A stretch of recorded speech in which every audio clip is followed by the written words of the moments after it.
দেখেছেন যে আমি মেশিনের কভারের ভিতরে একটা বেলেট লাগিয়েছি, চিরুনিটা এইভাবে ঢুকিয়ে দিতে হবে। আমি পলাশ। তো আপনাদের জন্য নতুন একটি টেকনিক আমি শেয়ার করতে চাই ভিডিওর মাধ্যমে। তো এই ভিডিওর মূল উদ্দেশ্য সেটা হচ্ছে যাদের কোকড়া দাড়ি, বাঁকা দাড়ি বড় রাখতে চান কিন্তু বাঁকার জন্য বা কোকড়ার জন্য রাখতে পারে না, তো তাদের জন্য এই ভিডিওটা করা। তো নতুন একটি টেকনিক আপনাদেরকে দেখাবো, এই টেকনিকটা ফলো করবেন এবং এই টেকনিকটা আপনাদের যাদের বাঁকা দাড়ি বা কোকড়া দাড়ি তাদের এই টেকনিকটা ব্যবহার করবেন, দেখবেন ভালো সার্ভিস পাবেন।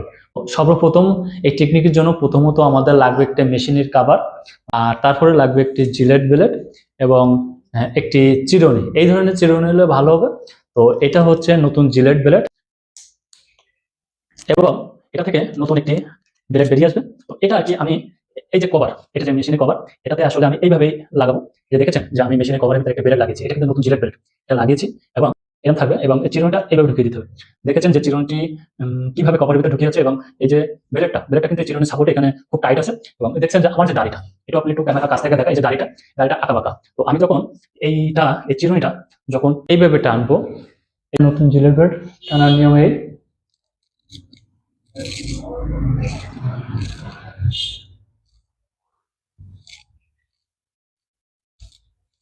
আপনারা হয়তো শব্দ পাচ্ছেন।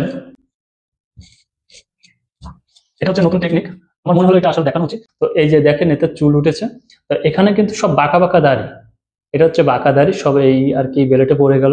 আবার